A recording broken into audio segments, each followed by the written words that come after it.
Hello and welcome back to my YouTube channel RC classes, जहाँ पे हम learning करेंगे फन के साथ। क्लास लेक्चर में हमने एक चैप्टर शुरू किया था जो कि है डाइजेशन एंड एब्जॉर्प्शन। इस चैप्टर में हमने बेसिक इंट्रोडक्शन देखा था और हमारा एलिमेंट्री कैनाल का डाइजेस्टिव सिस्टम का पूरा डायग्राम देखा था। आज हम एक एक ऑर्गन के बारे में उसमें डिटेल में पढ़ेंगे।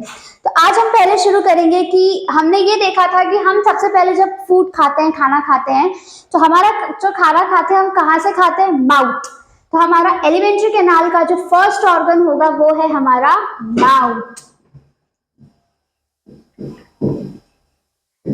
क्या है? Mouth.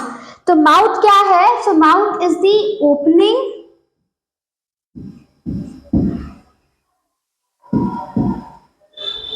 mouth is the opening through which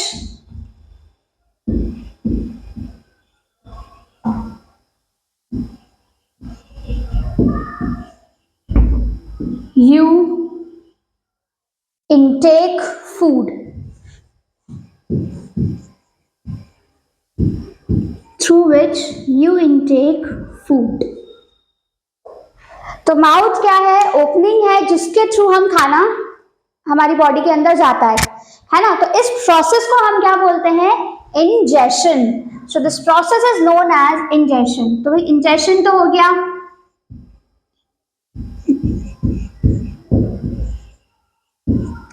है ना। सॉरी, इंजेशन हो गया, हमने खाना खाया। अब माउथ के बाद खाना कहाँ जाएगा? तो माउथ जाता है कहाँ पे? ओरल कैविटी में। कहाँ जाएगा? Oral cavity.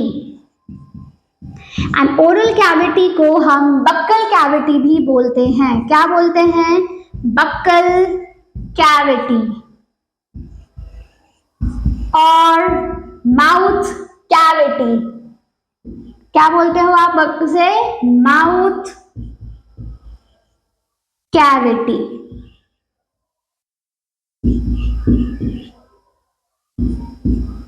क्लियर?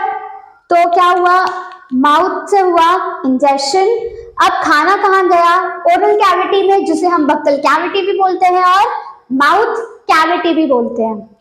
अच्छा, अब हमारी जो ओरल कैविटी है वो दो पार्ट में डिवाइड होती है।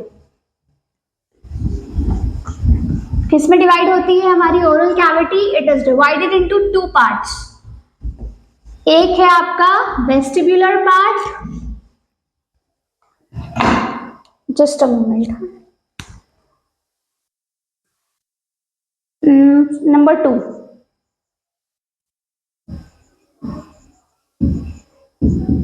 Oral cavity. Okay, and oral cavity जो है वो दो पार्ट्स में डिवाइडेड है। It is divided into two parts. एक है आपका वेस्टिब्युलर पार्ट, एक क्या है? वेस्टिब्यूल। और दूसरे पार्ट को हम बोलते हैं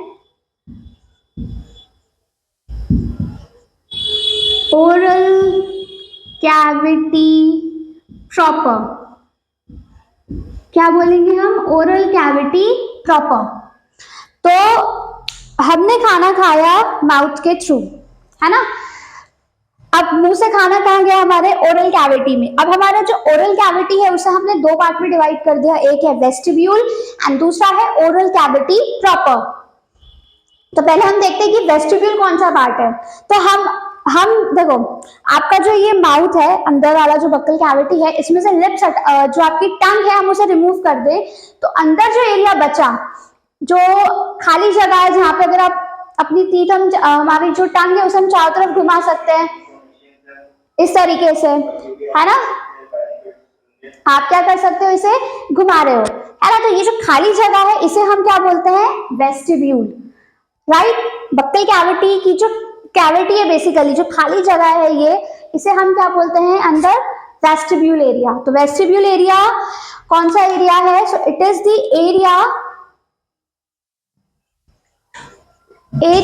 एरिया between lips,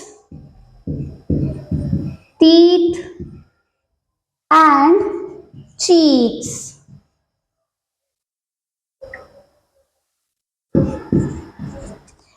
तो हमारे लिप्स, चीक्स और टीथ के बीच का जो एरिया है, जो खाली जगह है, उसे हम क्या बोलते हैं?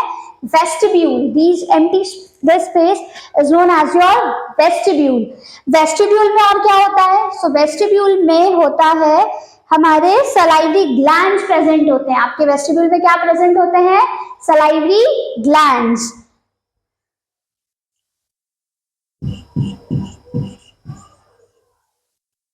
Salivary glands are present. Clear? तो समझ में आया वेस्टिब्यूल एरिया कौन सा है? Area between your lips, teeth and cheek.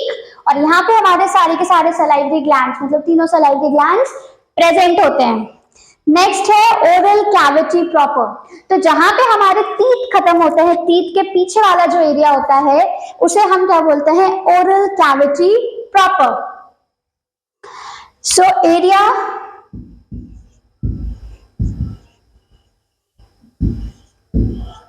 behind your teeth, area behind your teeth or area behind teeth is known as oral cavity proper.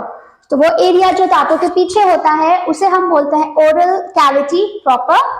और oral cavity proper में दूसरी चीज एक और प्रेजेंट होती है. वेस्टिब्यूल एरिया में सलाइवरी ग्लैंड्स प्रेजेंट होते हैं और इनकी डक्ट कहाँ प्रेजेंट होती है? ओरल कैविटी प्रॉपर में इनकी डक्ट रिसीव होती है. So it receives the duct from salivary glands. ये क्या करता है? It receives the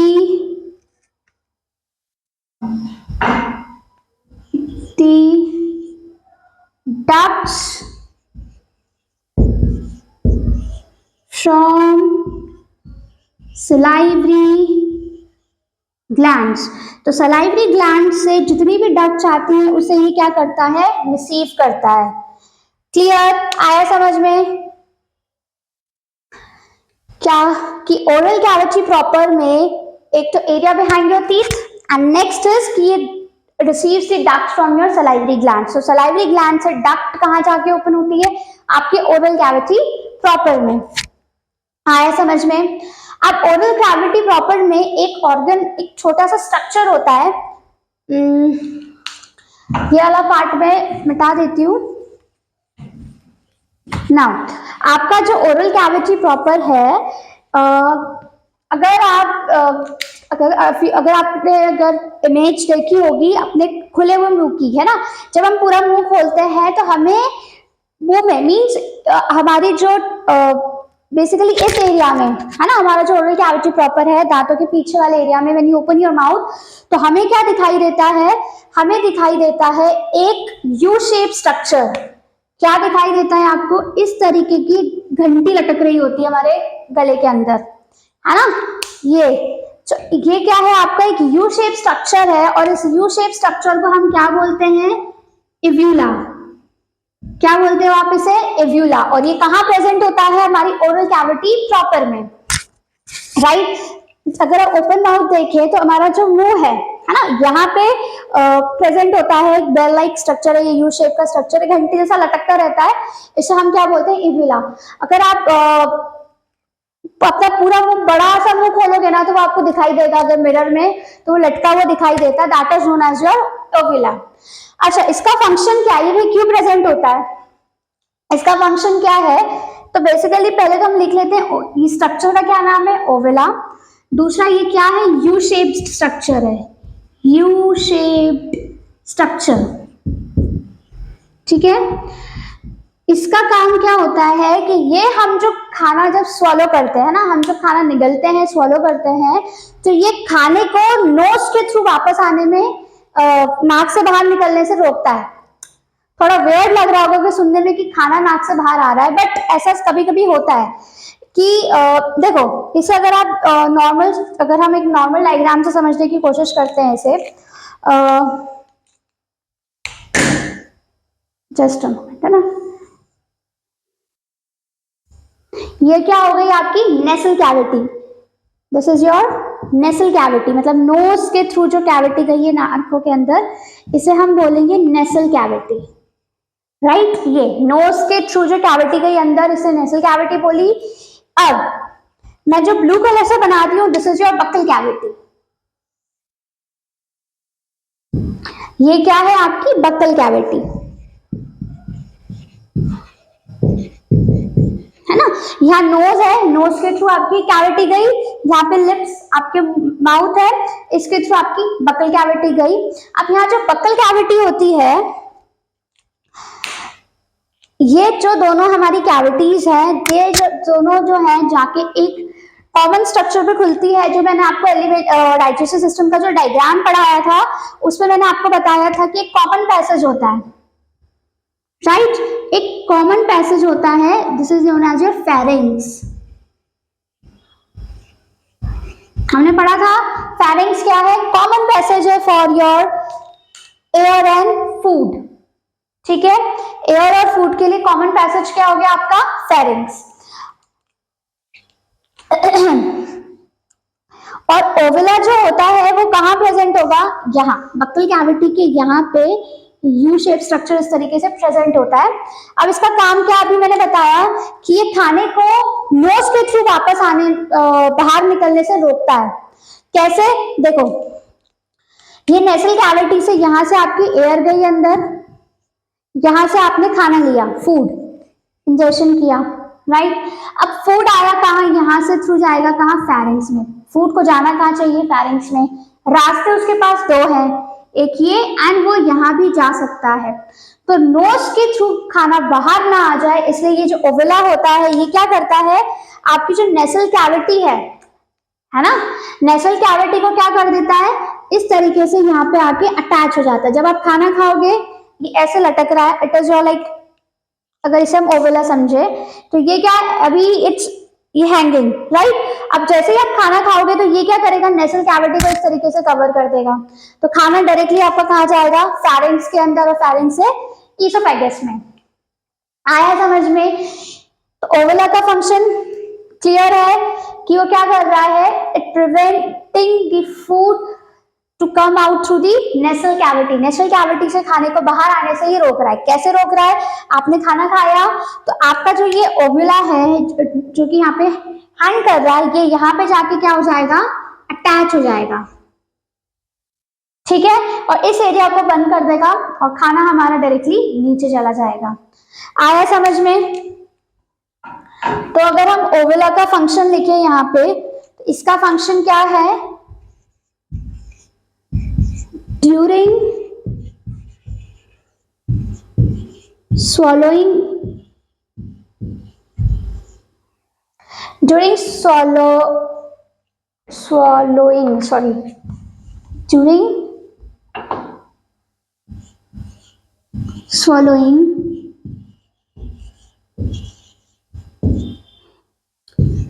it covers the internal nostrils. ये क्या कर रहा है, इंटरनल नॉस्ट्रिल्स को कवर कर रहा है। यहाँ लिख रही हूं मैं, यहाँ पे है, यहाँ के बाद I am writing over here, okay. So during swallowing it covers the internal nostril so that food does not or do not, okay, not does not, do not, food do not comes out through nose। Nose के through हमारा food जो है वो बाहर ना आ जाए, इसलिए ये क्या करते हैं, आपका जो इंटरनल नॉस्ट्रिल्स है उसे कवर कर देता है ताकि खाना नोज के थ्रू बाहर ना आए। क्लियर, इतना क्लियर हुआ। नाउ नेक्स्ट, हमारी बक्कल कैविटी में एक चीज और प्रेजेंट होती है जिसे हम बोलते हैं पैलेट। क्या प्रेजेंट होता है, पैलेट।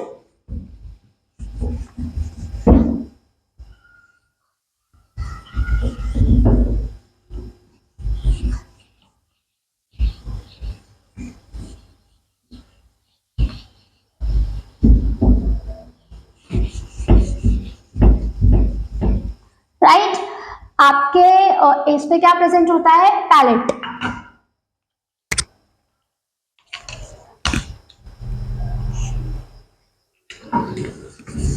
जस्ट अ मिनट, क्या प्रेजेंट है, पैलेट।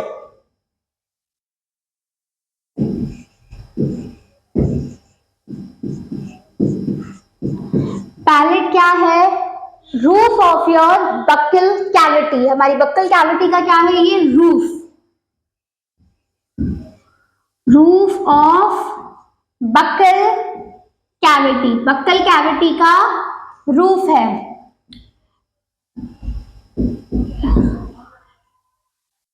आया समझ में। अब ये क्या है, ये भी दो पार्ट में डिवाइड होता है, एंटीरियर एंड पोस्टीरियर।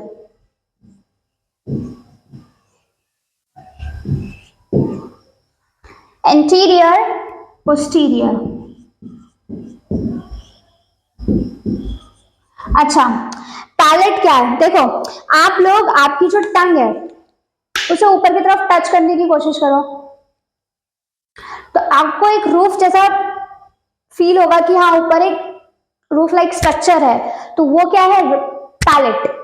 ठीक है, किया टच, तो ये जो है वो क्या है आपका पैलेट, रूफ, छत है हमारी बक्कल कैविटी की। अच्छा, पैलेट दो पार्ट में डिवाइडेड है, इंटीरियर एंड पोस्टीरियर। हमारे जो वेस्टिब्यूल वाला एरिया जो है यहाँ पे जो प्रेजेंट है ऊपर की तरफ, इसे हम क्या बोलेंगे, इंटीरियर पार्ट। कौन सा पार्ट है ये आपका, इंटीरियर पार्ट। और जो पीछे की तरफ है, पीछे की तरफ मतलब ओरल कैविटी प्रॉपर वाला जो एरिया है पीछे की तरफ, वहां पे जो प्रेजेंट है that is your posterior palate. कौन सा पैलेट है, पोस्टीरियर। तो जो आगे की तरफ है this is your interior, and जो पीछे की तरफ है वो क्या है आपका, पोस्टीरियर। आया समझ में। अब जो आपका इंटीरियर वाला पार्ट है बेसिकली वो हार्ड होता है। क्या होता है, हार्ड। इसे हम हार्ड पैलेट भी बोलते हैं। और पोस्टीरियर को हम क्या बोलते हैं, सॉफ्ट पैलेट। क्या बोलोगे आप उसे, सॉफ्ट पैलेट। और ये क्या है आपका, hard palate. This is your hard palate. Interior वाला जो आगे वाला हिस्सा है, टच करो, आपको थोड़ा सा हार्ड लगेगा। और पीछे टच करना थोड़ा डिफिकल्ट है, लेकिन जो पीछे वाला एरिया है आपका सॉफ्ट पैलेट, वो थोड़ा सा सॉफ्ट होता है। अच्छा, ये हार्ड क्यों होता है, बिकॉज इसमें ये किससे सपोर्टेड होता है, पैलेटाइन बोन से। पैलेटाइन बोन यहाँ पे प्रेजेंट होती है, जिसकी वजह से ये हार्ड हो जाता है। So it is supported by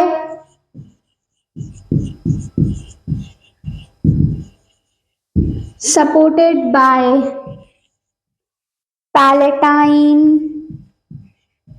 bone. Palatine bone से ये सपोर्टेड है, इसलिए ये क्या है आपका, हार्ड। ये किसी भी बोन से सपोर्टेड नहीं है, it is not supported by bones, इसलिए ये क्या है आपका, सॉफ्ट पैलेट। अच्छा,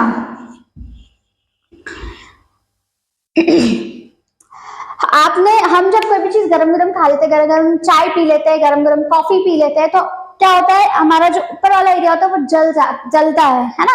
और जलने की वजह से वो फूल जाता है। तो वो क्यों फूलता है, क्योंकि हमारा जो हार्ड पैलेट है वहां पे स्किन फोल्ड्स प्रेजेंट होते हैं। क्या प्रेजेंट है आपके, स्किन फोल्ड्स प्रेजेंट है। और ये जो स्किन फोल्ड्स है इसे हम रोगी बोलते हैं। क्या बोलते हैं, रोगे। इट इज नोन एज रोगे। सो स्किन फोल्ड्स प्रेजेंट होते हैं जिसे हम बोलते हैं रोगे। क्लियर, आया समझ में। और जो पोस्टीरियर पार्ट है वहां पे अभी हमने जो ओविला वाला पार्ट जो पढ़ा था, जो कि अटैच्ड होता है, तो वो पोस्टीरियर वाला जो सरफेस है रूफ उस पे अटैच होता है। तो यहाँ पे आपका क्या प्रेजेंट होता है, ओव्यूला। और इसका फंक्शन मैं ऑलरेडी बता चुकी हूं आपको, है ना। सो ओव्यूला प्रेजेंट होता है। क्लियर। पैलेट समझ में आया। पैलेट दो पार्ट में डिवाइडेड है, one is your interior, other is your posterior.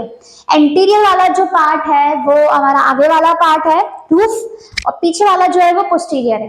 Posterior soft है क्योंकि उस पर कोई भी बोन से वो सपोर्टेड नहीं है। हमारा जो इंटीरियर वाला पार्ट है वो हार्ड है बिकॉज ये हमारी पैलेटाइन बोन से अटैच्ड है या सपोर्टेड है। इसमें एक स्किन फोल्ड प्रेजेंट होते हैं जिसे हम रोगी बोलते हैं, है ना। और हमारे पोस्टीरियर में ओवला प्रेजेंट होता है, जो कि पोस्टीरियर वाला जो पार्ट है एक्चुअली पैलेट रूफ, उसे वो हैंग कर रहा होता है। क्लियर, पैलेट क्लियर हो गया। अब हमारी बक्कल कैविटी में हमारा एक और चीज प्रेजेंट होती है, दांत, टीथ। क्या प्रेजेंट होते हैं? टीथ। सो टीथ, लेट्स पढ़ लेते हैं हम टीथ।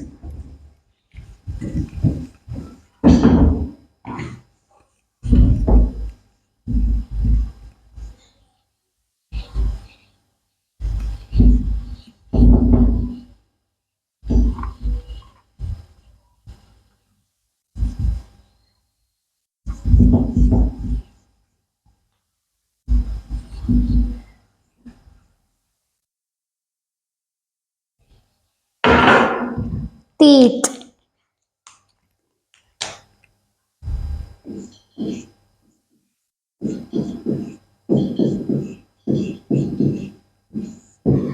ओके, तो टीथ हम स्टार्ट करते हैं। सबसे पहले हम देखते हैं ह्यूमन डेंटेशन, मींस कि ह्यूमंस के दांत कैसे होते हैं, पहले हम वो देखते हैं। तो हमारे दांत हम पढ़ेंगे कि 4 types, like not types of teeth but property, कि कैसे होते हैं टीथ। तो टीथ में सबसे पहले हमारा जो टीथ होते हैं, ह्यूमंस के जो टीथ होते हैं वो क्या होते हैं? डाइफायोडोंट। क्या होते हैं? Diphyodont.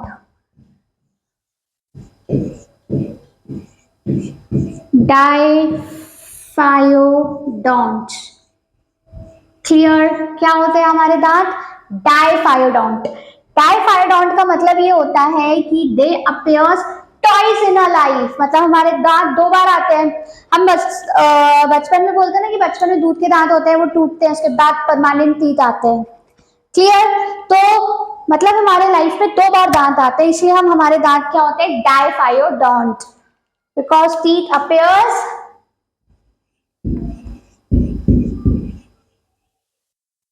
Twice in a life, life में 2 बार आते हैं। ट्वाइस इन अ लाइफ, जिंदगी में 2 बार हमें हमारे दांत मिलते हैं। तो डाइफायोडोंट बेसिकली, इसमें टीथ जो है वो 2 पार्ट में डिवाइडेड है। एक जिसे हम बोलते हैं मिल्क टीथ, दूध के दांत,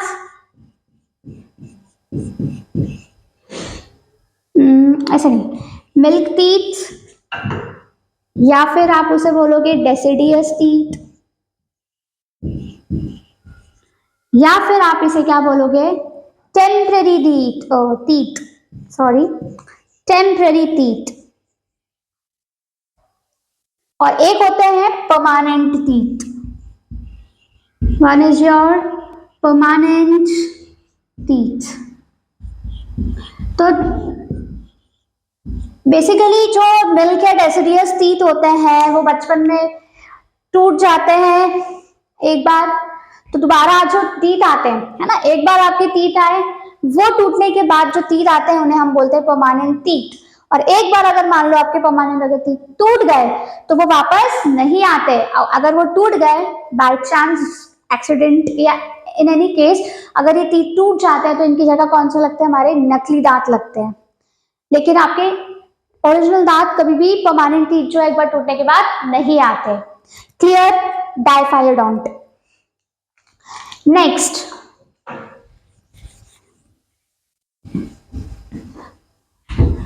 अब हमारे दूसरा क्या है? हमारे दांत जो होते हैं वो कैसे होते हैं? डाइफायोडोंट के अलावा दे आर थीकोडोंट। क्या होते हैं? थीकोडोंट। थीकोडोंट का मतलब होता है कि हमारे जो दांत है वो बहुत ही मजबूती से हमारे जबड़े, जॉ में फिट होते हैं, है ना। अगर हम देखें, अगर मैं स्ट्रक्चर बनाऊं आपके दांत का, हमारे दांत का, तो अच्छा, कर आप ये समझ लो कि this is your jaw, gums basically. ये क्या है हमारे गम्स, राइट। तो जो पिंक कलर का पार्ट होता है गम्स, राइट। तो ये जो गम है, अब इसमें हमारे जो दांत है वो इस तरीके से एम्बेडेड होते हैं।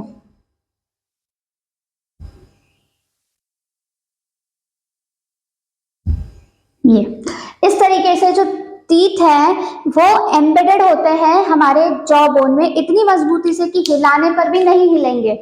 तो इसलिए इस टाइप ऑफ स्ट्रक्चर को हम क्या बोलते हैं, थीकोडोंट। मतलब क्या हुआ इसका कि your teeth are embedded in socket of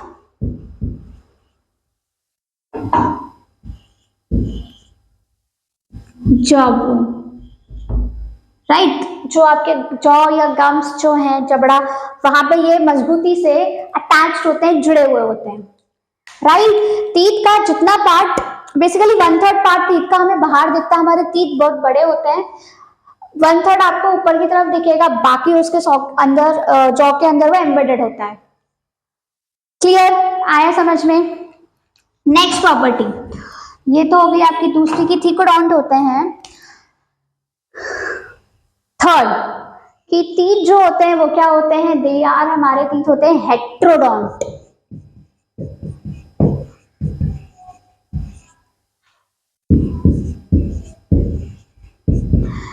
hetero, basically आपको पता होगा कि हेट्रो का मतलब होता है डिफरेंट, है ना। हम केमिस्ट्री में पढ़ते हैं ना, heterogeneous substance, homogeneous substance, right. So hetero means different. तो हमारे जो टीथ होते हैं वो डिफरेंट टाइप्स के होते हैं, इसलिए वो क्या होते हैं, हेट्रोडोंट। तो हमारे पास चार टाइप के टीथ प्रेजेंट होते हैं। एक होते हैं प्रीमोलर्स,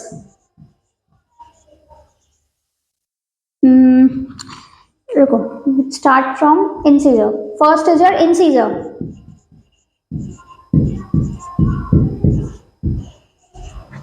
फिर है केनाइन,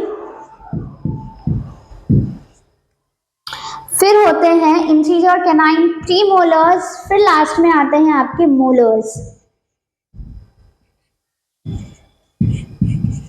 मोलर्स, ठीक है। अच्छा, इंसीजर, केनाइन, प्रीमोलर्स और मोलर्स, ये चार टाइप की टीथ हमारी जो 32 दांत है हमारी, जो 32 ही होती है बेसिकली, उस 32 में हमारे पास चार टाइप के टीथ प्रेजेंट होते हैं। इनके फंक्शन अलग अलग होते हैं। इंसीजर का काम होता है ये कट करने में मदद करता है, केनाइन फाड़ने में। कभी कभी हम पैकेट्स फाड़ते हैं कि नहीं, चिप्स का पैकेट है मान लो, ऐसे नहीं खुलता तो हम दांतों से फाड़ते हैं, तो हम हमेशा साइड में, कभी देखना तो आप, ये जो टीथ है केनाइन, इस केनाइन की थोड़ा सा पॉइंटेड होता है, नुकीला होता है, तो इससे हम इसे यूज करते हैं किसके लिए, टेयरिंग में, फाड़ने में। प्रीमोलर और मोलर्स का काम होता है मैस्टिकेशन, चबाने का। आप कभी भी नोटिस करना, जब भी आप खाना खाओ तो आप देखना कि खाना जब आप चबाते हो तो खाना कहाँ चला जाता है, यहाँ पे, और इस एरिया में आप चबाते हो, तो क्योंकि इस एरिया में प्रेजेंट होते हैं प्रीमोलर्स एंड मोलर्स, तो हम इनके थ्रू क्या करते हैं, खाने को चबाते हैं, राइट। तो इंसीजर का काम क्या है, तो इंसीजर का फंक्शन होता है कटिंग, चीजों को काटने का। इसका काम होता है टीयरिंग, एंड इन दोनों का फंक्शन होता है मैस्टिकेशन। मैंने बताया था कि मैस्टिकेशन अंग्रेजी शब्द है जिसका मतलब क्या होता है मैस्टिकेशन का, च्यूइंग ऑफ फूड, खाने को जब हम चबाते हैं उसे हम क्या बोलते हैं, मैस्टिकेशन। क्लियर, आया इतना समझ में। नाउ नेक्स्ट, ये तो हो गया हमारा थर्ड पार्ट। अब लास्ट की हमारे टीथ का डेंटेशन कौन सा होता है, so it is your bunodont.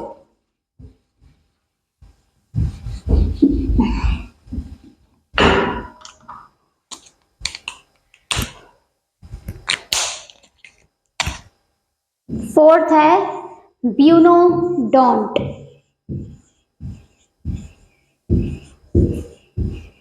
Bunodont का मतलब होता है, जैसे कि मान लो this is your teeth structure,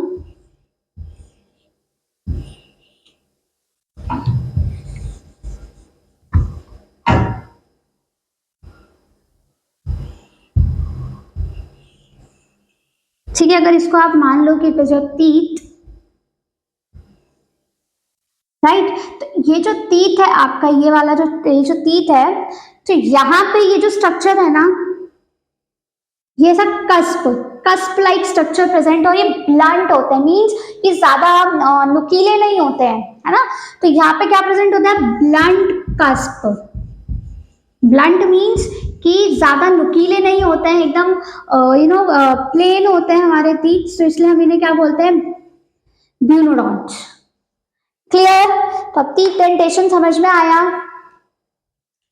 okay, अब हम पढ़ेंगे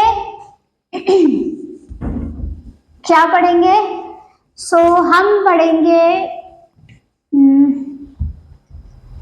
टीथ का फॉर्मूला, डेंटल फॉर्मूला। बेसिकली हम क्या पढ़ने जा रहे हैं, डेंटल फॉर्मूला। इसके थ्रू हम पता करेंगे कि भाई हमारे दांत कितने हैं। वैसे तो हमको पता है हमारे पास 32 दांत होते हैं, बट डेंटल फॉर्मूला के थ्रू हम कोशिश करेंगे। तो सबसे पहले हम एक स्ट्रक्चर बनाते हैं।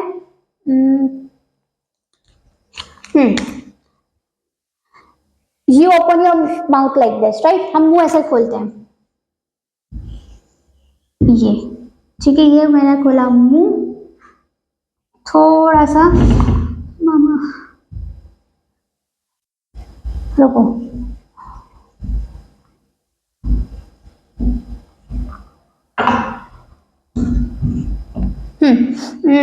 लेट मी मेक हियर, मैं यहाँ बनाती हूँ।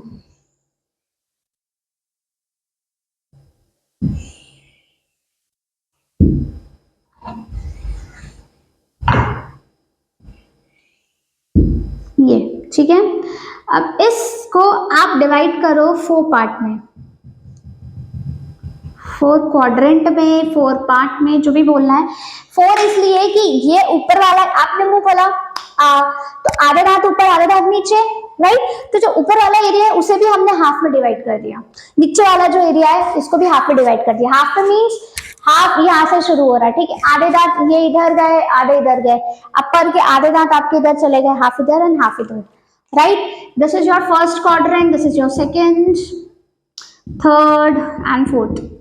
सर ऐसे क्वाड्रेंट की जरूरत नहीं है, रहने दो, हम यहाँ पे दांत बनाएंगे, ठीक है। मैं यहाँ लिख देती हूँ छोटा सा, सेकेंड एंड फोर्थ। क्लियर। एक ही साइड हम बनाएंगे, वैसे के वैसे इधर भी प्रेजेंट होंगे। शुरू होता है आपका इंसिजर से। देखो ये जो मुंह खुला है ना, ये आगे के दांत ऊपर की तरफ जाएंगे when you open your mouth, right. ये जो दंत है, टीथ आर हियर, टीथ, ये आपके दांत यहाँ प्रेजेंट है। तो जब आप इसे खोलोगे तो आपके जो सामने वाले टीथ है, जो मेरी फिंगर्स हिल रही है, ये वाले जो टीथ है ये ऊपर जाएंगे, ये वाले नीचे जाएंगे। तो ये ऊपर चले गए, ये नीचे चले गए, राइट। तो सबसे पहले हमारे होते हैं यहाँ पे इंसिजर्स। अच्छा, पहले मैं यहाँ पे तो इंसीजर कितने होते हैं, 2।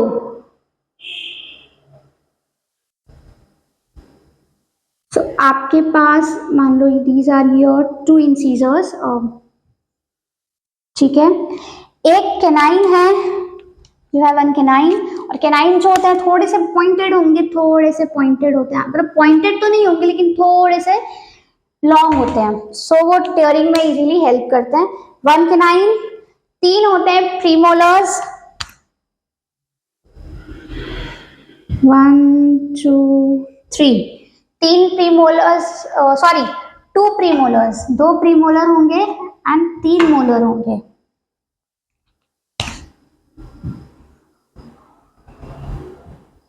ठीक है। और 1 2 3, 3 जो है ये मोलर्स। क्लियर। मैं यहाँ लिख देती हूँ, इंसीजर, कैनाइन,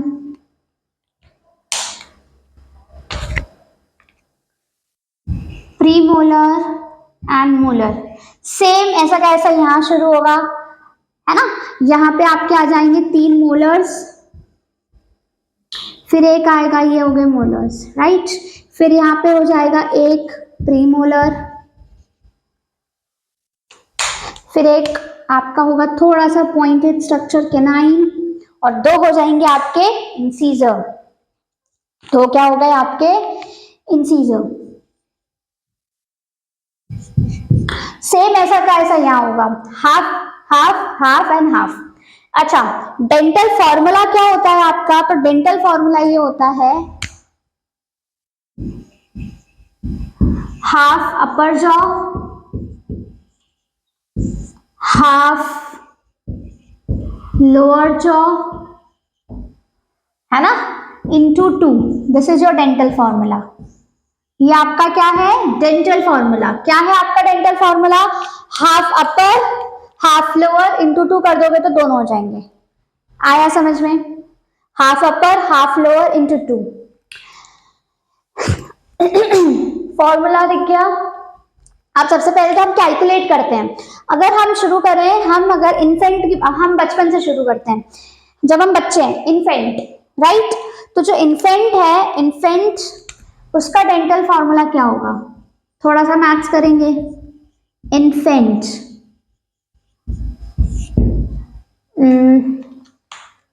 इन्फेंट, या एक काम करते हैं, जस्ट डू वन थिंग, इसको मिटा देती हूँ मैं, है ना? फॉर्मूला आपने लिख ही लिया होगा, so let me remove it. Half upper jaw half lower jaw into 2 is your dental formula. अब हम देखेंगे कि जो इन्फेंट है उसके पास कितने टीथ होते हैं। तो इन्फेंट का डेंटल फॉर्मूला होता है 2102 अपॉन में 2102। कितना होता है? 2102 2102। दैट मीन्स, अच्छा हम लिखते कैसे हैं? देखो हम लिखेंगे, मैं यहाँ बताती हूँ। आप जब ये लिखोगे दांतों का, तो पहले हम लिखेंगे इंसीजर, फिर आप लिखोगे कितने केनाइन है, देन हम लिखेंगे कितने प्रीमोलर है, फिर हम लिखेंगे कितने मोलर है। ये अपर का हो गया, अपर हाफ का। नीचे लिखो, फिर से लिखोगे इंसीजर, फिर केनाइन, फिर प्रीमोलर, देन मोलर। तो इंसीजर्स, इन्फेंट में इंसीजर्स कितने होते हैं? 2। केनाइन कितने होते हैं? 1। प्रीमोलर और लास्ट मोलर, आपके पास कितने दांत हैं? देखो 2 मोलर है, तो इन्फेंट में ये एब्सेंट होता है और लास्ट मोलर एब्सेंट होता है। तो इन्फेंट में क्या क्या एब्सेंट होता है? Premolar and last molar are absent. ठीक है, प्रीमोलर एब्सेंट है, और क्योंकि लास्ट मोलर एब्सेंट होता है। ठीक है, 2102 2102। क्लियर? आया समझ में? इन्फेंट। अब अगर अब आप बात करो, किसकी बात करें? अगर हम अडल्ट, लेकिन 18 ईयर्स का, जो 18 साल के जो बच्चे होते हैं, 18 ईयर्स वाले, उनका डेंटल फॉर्मूला क्या होगा? मैं इसको रब कर देती हूँ, ऊपर लिखती हूँ। इन्फेंट का समझ में आया? प्रीमोलर्स एब्सेंट है और लास्ट मोलर एब्सेंट है। अब जो ये अडल्ट है, 18 साल का, 18 ईयर्स, राइट? अडल्ट बट कितने साल का? 18 ईयर्स का। सो जो 18 ईयर्स के जो अडल्ट है, उनका डेंटल फॉर्मूला क्या होगा? 2122 2122। अच्छा, ओके, इन्फेंट वाला हम एक बार और करेंगे, पहले हम अडल्ट देख लेते हैं, क्योंकि मैंने कैलकुलेट करके नहीं बताया कि हम उस फॉर्मूले से कैसे कैलकुलेट करेंगे इन्फेंट वाला। तो पहले मैं अडल्ट के बता दूं, उसके बाद फिर मैं आपको वापस से बताऊंगी। तो अडल्ट में 18 ईयर्स वाले का डेंटल फॉर्मूला ये होता है, अपर हाफ 2122 2122। मतलब अडल्ट वाले, जो आपके 18 ईयर्स वाले अडल्ट है, उनके पास प्रीमोलर तो आ जाता है, बट क्या एब्सेंट होगा? Last molar, third last molar absent होता है। मतलब थर्ड मोलर जो है टीथ, ये एब्सेंट होता है। कौन सा? थर्ड मोलर, लास्ट वाला एब्सेंट। क्लियर? ये एब्सेंट है। Half upper half lower into 2। क्या करेंगे हम? इंटू 2। तो आप पहले कैलकुलेट करो, ये कितने हो गए? 2 1 2 2, कितने हो गए? 1 2 3 4 5 6 7, राइट? कितने हो गए? 7। अपॉन में भी 7, इंटू टू करो, दोनों में बीच में लिखते हैं, इंटू 2, तो कितने हुए आपके? 14, अपॉन में 14, मतलब 28, 28 दांत। तो जब अडल्ट 18 साल का कोई बच्चा है उसके पास कितने दांत होते हैं? 28 दांत होते हैं। 28 क्यों है? क्योंकि जो थर्ड मोलर है, देखो एक थर्ड मोलर यहाँ है, एक थर्ड मोलर ये भी एब्सेंट है, एक थर्ड मोलर यहाँ होगा, एक थर्ड मोलर यहाँ होगा, तो 4 दांत एब्सेंट है, 4 teeth आर एब्सेंट, राइट। तो 4 teeth एब्सेंट है, इसलिए इसके पास कितने teeth है? 28। ये तो हो गई अडल्ट की बात, 18 साल के। अब हम अगर अडल्ट की बात करें, 25 साल वाला, 25 साल वाला अडल्ट जो है, जो कि 25 ईयर्स का है, क्योंकि जो थर्ड मोलर दांत है, बेसिकली जो थर्ड मोलर है ना, मैं उसके बारे में बताऊंगी अभी। पहले तो आप इतना समझो कि जो ये थर्ड मोलर है वो आता है आपके 25 ईयर में। जब 25 साल के हम हो जाते हैं, जब हम बिल्कुल थोड़े से मेच्योर हो जाते हैं, तब ये हमारे दांत आता है। कौन सा? Molar, last molar. तो हमारे कंप्लीट हो जाती है 23 हो गया। तो लास्ट में हमारे पास जो 25 साल का जो अडल्ट है उसके डेंटल फॉर्मूला क्या हो गया? 2123 अपॉन में 2123। तो आपके पास कितने हो गए?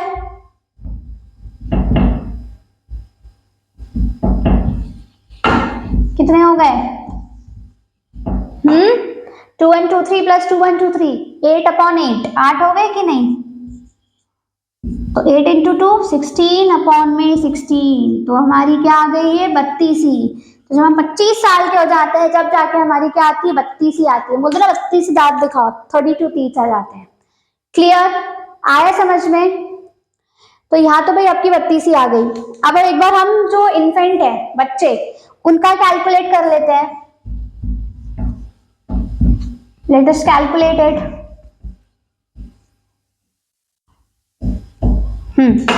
हमने क्या देखा था? Infant, right. इन्फेंट का क्या था? 2102, 2102,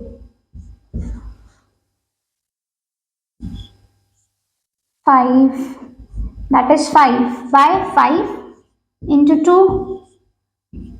20,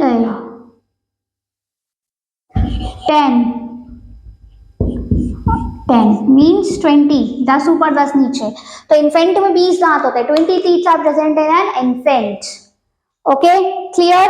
आया समझ में? अच्छा, डेंटेशन समझ में आया आपको क्लियरली? अब देखो, ये तो हो गई इन्फेंट की बात। अब अगर हम थोड़ी सी थर्ड मोलर की बात करें, तो ये जो थर्ड मोलर है हमारा, देखो थर्ड मोलर जो दांत होता है ना, 25 साल में आता है। अच्छा, इससे पहले हम एक बार देखो हमने क्या पढ़ा कि हमारे दांत क्या होते हैं? डाइफाइडोन, मींस कि वो क्या आते हैं? लाइफ में 2 बार आते हैं, राइट। लेकिन कुछ दांत होते हैं हमारे जो कि मोनोफायोडोंट होते हैं। क्या होते हैं? मोनोफायोडोंट, मतलब वो सिर्फ एक ही बार आते हैं। एक ही बार आने का रीजन ये है कि जो दांत 18 साल के बाद आते हैं, देखो बच्चों में 20 दांत होते हैं, तो वही दांत टूटते हैं वापस आते हैं, लेकिन 18 ईयर्स के में जो टीथ आ जाते हैं, that is your pre molar and your last molar. कौन सा? प्री मोलर और लास्ट मोलर। ये जो 2 दांत है आपके, ये क्या होते हैं? लाइफ में एक बार आते हैं। तो कौन कौन से हो गए आपके टीथ? क्योंकि देखो 18 साल के बाद अगर आपके दांत टूटे, क्योंकि वो परमानेंट हो जाते हैं, उसके बाद अगर वो टूटेंगे तो नकली लगेंगे। क्लियर? तो मोनोफायोडोन कौन कौन से हैं आपके? Pre molar and last molar. कौन सा? आखिरी वाला, ये। अब अगर आप इसे लिखोगे डेंटल फॉर्मूला के उस पे, तो कैसे लिखेंगे? 0021 अपॉन 0021, क्योंकि ये तो हमारे 2 बार आते हैं, राइट। मिल्क टीथ टूटने का परमानेंट आ जाते हैं 18 ईयर्स में, ये सिर्फ 18 ईयर्स में आते हैं, बच्चों में ये टीथ प्रेजेंट होते नहीं है, राइट। है ना? बच्चों इन्फेंट का क्या पढ़ा था हमने? 2102, 2102, राइट। तो आपकी प्री मोलर एब्सेंट है, आपका लास्ट मोलर एब्सेंट है इन इन्फेंट, राइट। तो आपके मोनोफायोडोन कितने हो गए? 21, तो 3 अपॉन में 3 इंटू 2, दैट इज 6 by 6, मतलब 12।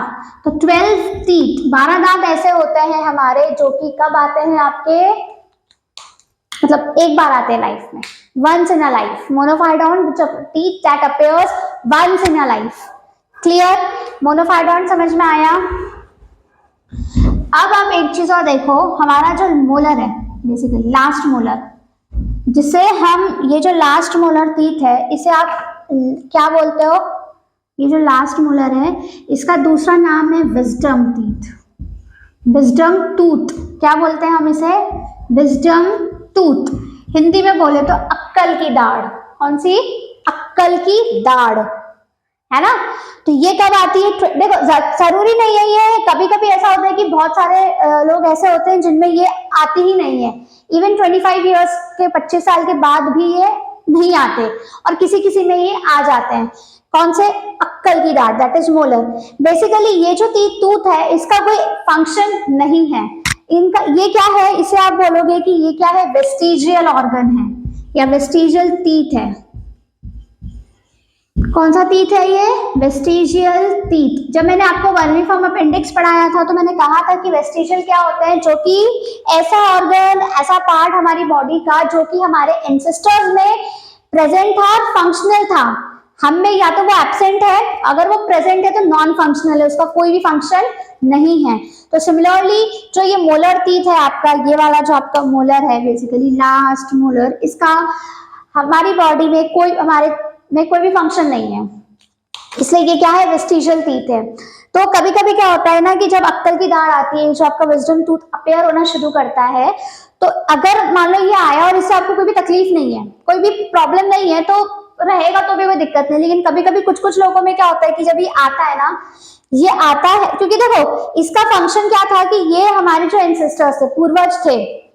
देखो दो रीजन है कि इसका फंक्शन कम क्यों है, कि हमारे जो एंसेस्टर थे, पहले के एंसेस्टर्स अगर आप देखोगे उनकी फोटो, तो वो जो चिंपैंजीज थे उनका जो जॉ था वो चौड़ा था। सो दे हैव इनफ स्पेस कि वो इसको भी ऑक्यूपाई कर सकते थे, तो स्पेस थी तो ये दांत भी आ गया, राइट। और दूसरी चीज ये थी कि उस टाइम जो एंसेस्टर्स हमारे पूर्वज जो थे, उस टाइम में वो क्या करते थे? कच्चा खाना खाते थे, है ना? हर चीज कच्ची खाते थे। तो जब कम कोई चीज कच्ची खाते हो तो उसे चबाने के लिए आपको थोड़े से और ज्यादा पॉइंटेड टीथ चाहिए, थोड़े से ज्यादा फोर्स चाहिए चबाने के लिए। तो ये क्या प्रोवाइड करता था? वो फोर्स प्रोवाइड करता था सो दैट कि वो उसको चबा सके, इजीली च्यू कर सके। अब हम लोग जो है, हम तो पका के खाते हैं, सारी सब्जियां पका के खाते हैं, तो इसलिए इसका हमारी कोई फंक्शन नहीं, जरूरत ही नहीं है, हमारे इन्हीं दांतों से काम चल जाता है, तो इसके हमें कोई यूज ही नहीं है। दूसरा कि जैसे जैसे इवोल्यूशन हुआ तो हमारी जो जॉ थी, राइट, ये जो जॉ थी ये छोटी होती गई ना, पहले चौड़ी थी, अब ये नैरो होती चली गई, तो जगह भी कम है, तो इसके लिए जगह नहीं है। लेकिन जब ये अपेयर होता है ना, तो ये क्या करता है? आपके ये वाले जो टीथ है इन्हें पुश करने लगता है ना? पुश करता है जगह बनाने के लिए, तो जिसकी वजह से पेन होने लगता है, इन्फेक्शन होने लगती है, कभी कभी वो क्या इन्फेक्शन होने लगता है, एकदम पस टाइप में आने लगता है इसमें।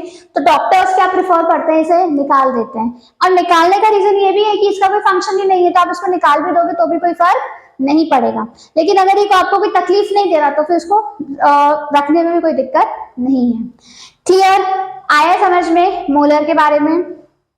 ओके अच्छा, एक लाइन और अगर हम देखें, अगर नीट पॉइंट ऑफ व्यू से बात करें, तो एक क्वेश्चन जो कि इंपॉर्टेंट है, हम अगर बात करें किसकी? एलिफेंट टस्क की। किसकी बात कर रहे हैं? Elephant tusk. टस्क मतलब हाथी के वो दो दांत जो बाहर होते हैं, लंबे से दांत, उसे हम क्या बोलते हैं? Elephant tusk. और ये जो एलिफेंट टस्क है ये क्या है? आपका मॉडिफाइड इंसीजर। क्या है?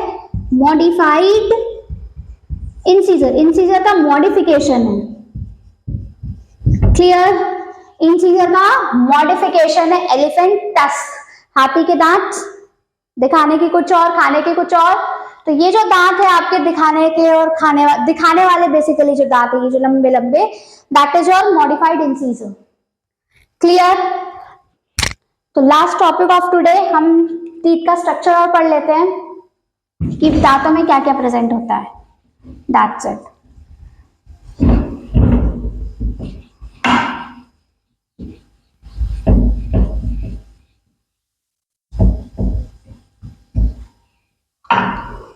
Structure of teeth.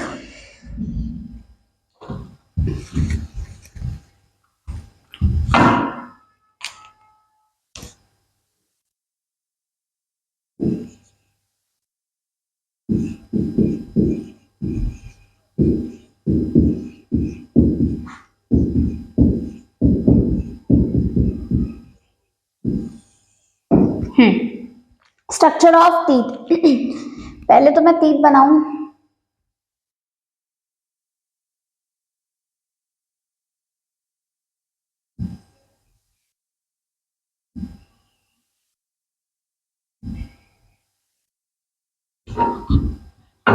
ठीक है, काफी ठीक है। चलो, आई होप लग रहा होगा दांत जैसा।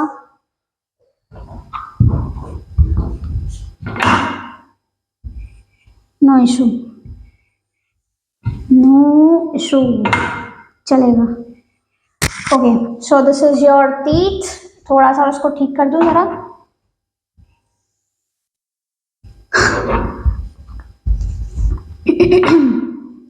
ये हो गया हमारा सुंदर सा दांत। अब इस दांत में क्या क्या चीजें प्रेजेंट है हम ये देखते हैं। देखो, टीथ में हम बनाएंगे सबसे पहले अलग अलग लेयर। तो टीथ में सबसे ऊपर लेयर होती है, एक लेयर प्रेजेंट होती है, ये बना दी मैंने वो लेयर, जिसे हम क्या बोलते हैं, इनामल। टीथ की जो सबसे ऊपर वाली लेयर है, इसे आप क्या बोलते हो, इनामल। क्या है इनामल सबसे ऊपर। इनामल का काम क्या होता है, ये सबसे, एक तो पहली बात ये हार्डेस्ट सब्सटेंस है, वर्टिब्रेट का सबसे हार्डेस्ट सब्सटेंस बॉडी में, पूरी बॉडी में अगर प्रेजेंट होता है तो वो है इनामल। दूसरा ये क्या है, नॉन लिविंग। क्या है ये, नॉन लिविंग सब्सटेंस है। काय से बनता है ये, चलो यही लिखते हैं, स्पेस का मैं बट कोशिश करते हैं। Enamel, right. एनामल का पहले तो एक हिस्से बना है। अच्छा, इसका ओरिजिन क्या है। अच्छा दोस्त जो ये वीडियोस को फर्स्ट टाइम देख रहे हैं, तो मैं ये बताऊं कि हमारे पास 3 टाइप ऑफ जर्म लेयर्स होती है, मीसोडर्म, एक्टोडर्म, एंडोडर्म, राइट। जो तीनों जर्म लेयर्स होती है ये एम्ब्रियोनिक लाइफ में, जब एम्ब्रियो रहता है, एम्ब्रियोनिक लाइफ, उस टाइम पे ये डेवलप्ड होती है, और यही रिस्पॉन्सिबल होती है जो अलग अलग ऑर्गन्स, इन्हीं से ओरिजिन होकर हमारे ऑर्गन्स बनते हैं। तो इनामल काय से बनता है, तो इनामल जो है वो एक्टोडर्मल इसका ओरिजिन है। तो ये किससे बनेगा, एक्टोडर्म से। ओहो, ये काय से बना है, एक्टोडर्म से। क्लियर। और इसमें क्या क्या प्रेजेंट होते हैं, काय कैसे बना है ये बना है आपका calcium carbonate and calcium phosphate.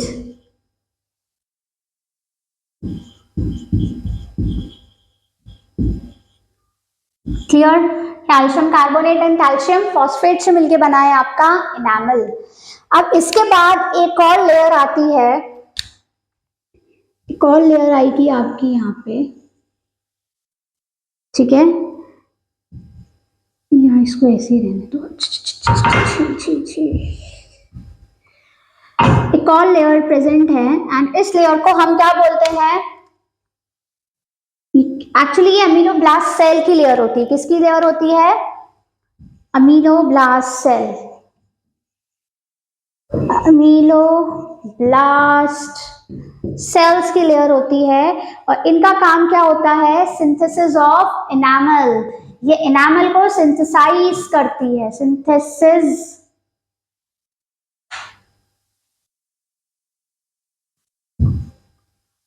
Synthesis of enamel. तो ये क्या करती है, एनामल को सिंथेसाइज करती है, बनाती है, ठीक है। अमीनोब्लास्ट सेल के बाद आते हैं ओडेंटोब्लास्ट सेल की लेयर। एक लेयर आती है किसकी, मैं रेड कलर से बना देती हूँ, you can draw it with another colour. Okay, odontoblast cells क्या है, ओडेंटोब्लास्ट सेल। ओडेंटोब्लास्ट सेल का काम होता है, ये क्या सिंथेसाइज करते हैं, डेंटाइन को। किसको सिंथेसाइज करेंगे, सिंथेसाइज डेंटाइन, डेंटाइन को बनाते हैं। डेंटाइन क्या है मैं बताती हूँ आपको, सिंथेसाइज डेंटाइन। क्लियर? अब डेंटाइन बनाते हैं पहले।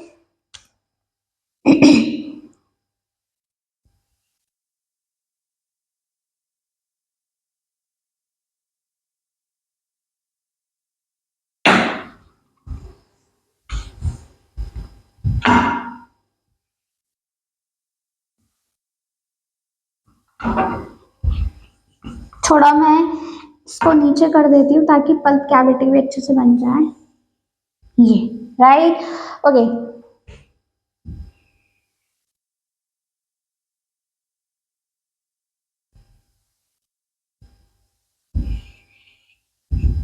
ठीक है, ये वाला जो सब्सटेंस है जो आपको दिख रहा है, ये ब्लैक ब्लैक कलर से मैं शेडेड कर रही हूँ, थोड़ा ढंग से कलर तो नहीं हो रहा है बट ओके। तो ये जो एरिया है विच आई एम कलरिंग, ये एरिया जो है इसे हम बोलते हैं डेंटाइन लेयर। कौन सी लेयर है ये? Dentine layer. ठीक है, ये वाली जो लेयर है ये क्या है आपकी? डेंटाइन। और ये डेंटाइन जो है ये सेकेंड हार्डेस्ट सब्सटेंस है। डेंटाइन क्या है? Second hardest substance. This is your second hardest substance. ठीक है, सेकेंड हार्डेस्ट सब्सटेंस है। और ये भी कैसे बनता है? कैल्शियम कार्बोनेट से एंड कैल्शियम फॉस्फेट से मिलकर बनता है। क्लियर?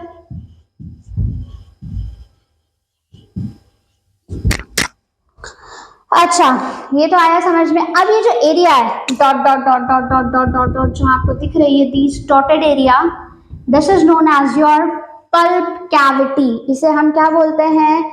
Pulp cavity. और ये वो एरिया है, ये सॉफ्ट एरिया होता है जहां पे होती है सेंसिटिविटी, मतलब जो हम झंझनाहट बोलते हैं ना, झंझनाहट। वो देखो, अगर आपके दांतों में एनामल है राइट, तो वो आपको झंझनाहट नहीं होगी। लेकिन मान लो अगर किसी वजह से, लाइक अगर जो लोग बहुत ज्यादा टोबैको खाते हैं या बहुत ज्यादा अगर सॉफ्ट ड्रिंक्स पियोगे, क्योंकि अगर देखो आपके दांतों को हमें ज्यादा एसिडिक चीजों में नहीं रखना। अगर आप ज्यादा एसिडिक चीजें खाओगे, लाइक कोल्ड ड्रिंक्स ज्यादा पियोगे, तो ये एनामल को खत्म कर देता है। और जब आपकी ये कवरिंग जो है, आपका प्रोटेक्शन है, ये हट जाएगा, तो दांत किससे अब आपका खाना किससे, बार बार आप जो भी चीज खाओगे इससे कनेक्ट होगी। तो ये जो पल्प कैविटी, आपको इसमें ठंडा ठंडा खाने में, गर्म खाने में जो झंझनाहट होती है वो होगी। और झंझनाहट होगी तो झंझनाहट के लिए हम क्या यूज करते हैं? Sensodyne toothpaste, right. तो हमें आया समझ में? तो हमें बेसिकली झंझनाहट कहाँ होती है? ये पल्प कैविटी में।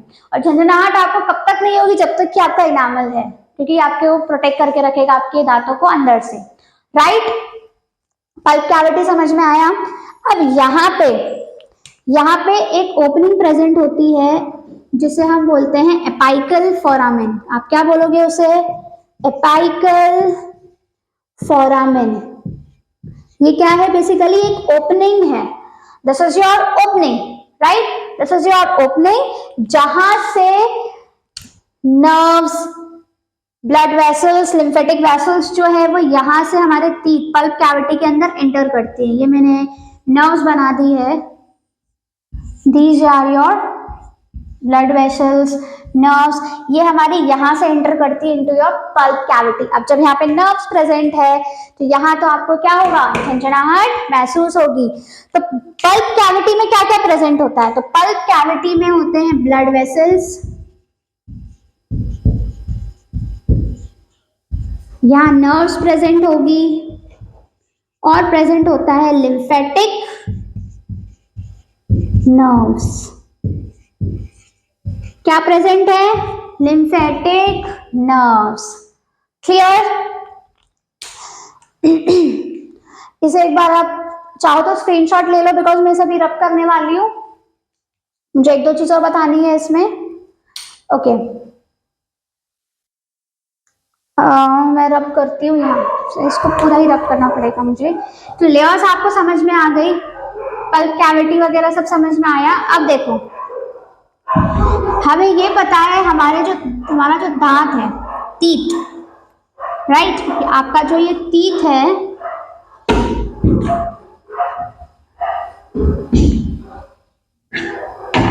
ये जो है मैं बनाती हूँ गम्स।